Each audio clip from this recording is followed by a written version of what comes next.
I'm Oliver Schultz, curatorial director here at Pace Gallery, and it's my incredible privilege to welcome 4 brilliant individuals, each of whom have both a professional and a personal relationship in many ways to the work of Richard Pousette-Dart.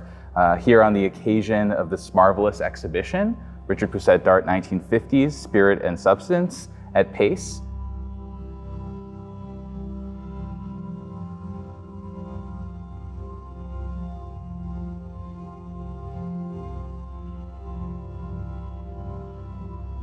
We're living in this moment now where artists work across media all the time. But in the 50s, it was, artists which worked across media were really an anomaly. It had so much to do with how his work evolved. I thought it would be a perfect moment to show the work.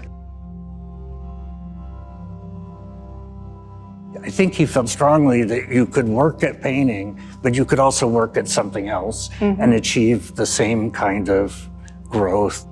I think for Richard, because his mother was a theosophist, he was very interested in Taoism. He also was fascinated with Ezra Pound and Ezra Pound's work on vorticism. Form takes on a very different meaning because form is like energized. Form is not just a noun. Form is very definitely a verb. What's kind of interesting, Richard's father, Nathaniel Pousette-Dart, who was a huge influence on Richard, he said that invention is conscious, creation is subconscious. And I think that trickled into Richard's thinking to some degree. It's kind of interesting reading back through some of the dialogues between Richard and his colleagues that took place in 1950. They're debating, when is a painting finished? How do you name a painting? And that term kaleidoscopes actually comes up between several different artists. And I think it's a beautiful term that Richard later uses, talking about spontaneous kaleidoscopes. But the idea of a kaleidoscope is something that as it comes into form, you turn it and it keeps evolving and becomes something else. I think one of the things we need to think about with Richard is not only form, but space and also time, because he made layer after layer. We look at any particular work, sometimes there are 20 or 30 different layers, and I think that element of time was a way he came to terms with form and with this energizing presence. So if you look at the paint around any one of these so-called objects in the painting, such as here and here or here, the painterly quality is quite extraordinary, very rich. The more paint that accumulates on the surface to build up these forms that look so much like the brasses, for me at least, the more kind of spectral they feel, which seems in opposition to what the brasses are, which are these objects that have a kind of a texture, a density, a weight, and you hold them in your hand. And it's a sort of a magic trick almost.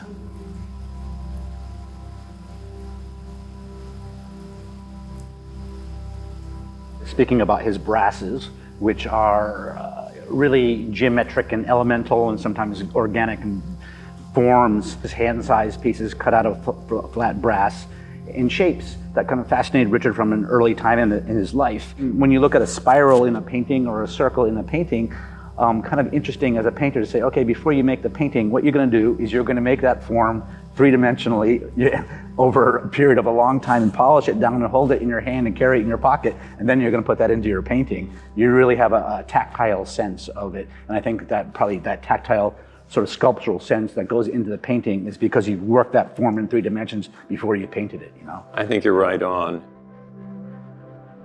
These 7 photographs, each of which is quite remarkable, and a number of them are double exposures or extreme close-ups, or use some other kind of technique to make the photograph more painterly, but also to treat it like an object in a way. And I think he was just absolutely thinking about the paintings and the photographs were part of his thought process. So. They were interacting. Of all the photographs, he made many states of them, And for instance, this photograph, I have a state of this photograph and had never seen this state or consciously seen it. So it's more like printmaking almost with states. Yeah. Quiet Lovers. I mean, we've talked a lot about Richard as an abstract artist, but this is the only work in the show where I see so definitively the body referred to through a kind of language of geometry. Sometimes I like to think about this group of work of Richard doing photography at this time. This is when he is very active doing photography, and he's looking through lenses, and he's looking at light, and he's kind of reducing it. And when you're doing photography, you're thinking in black and white, and you're thinking in reduced forms. And you know, it's interesting to think about reducing that in painting as well. I was struck, Christopher, when you were saying that when you studied with Richard, he told you that his work was about love. He said making work in general. He said to be an artist is to understand love.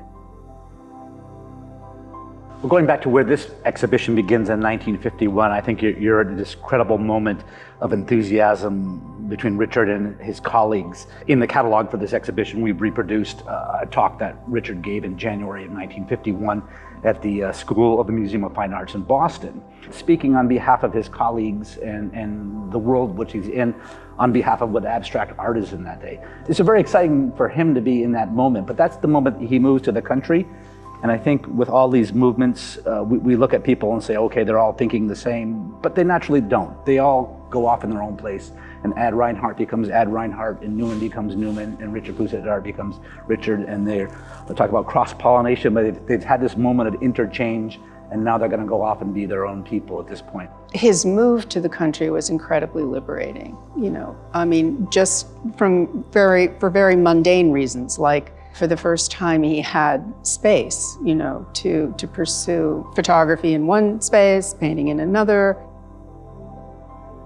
There was this sort of contact with the beauty of the countryside, you know, and I think that meant a huge amount to him. You could begin to see the forms of the trees and the limbs and everything begin to work into the paintings. Actually, I even remember a quote in a notebook. I think he refers to the paintings, thinking about the painting as a musical instrument that needs to be constantly tuned, you know? And so I think that ongoing process was about trying to really to tune it and make it kind of achieve some sort of perfection, you know? That process and the way he built up these images is to me, very symphonic and musical. Mm-hmm. Painting was very much a meditative exercise. So it was very important to get into the painting and then referring to the musical element and the idea of tuning the work. It's tuning the work, but it's tuning himself to the work. But it isn't necessarily about Richard per se. And when we look at his iconography, I think that the iconography, when we see crosses and we see stars and we see things that, you know, may look like, you know, a Star of David or something else, he's using the iconography as a way of sort of pulling people in to the metaphysics. It's really mining the universal, and he's very, very aware of that. These are things that everyone should be able to respond to as forms within his paintings, within his sculptures, and they come back and forth. And it's really a transcendent, it's something that is shared by all. And he uses that word universality quite a bit, and that's what he means by it. And it's not a religious doctrine as much as just a shared appreciation of what brings us all together through aesthetics, through these forms. Or finding the universal in the personal or in the particular. Right.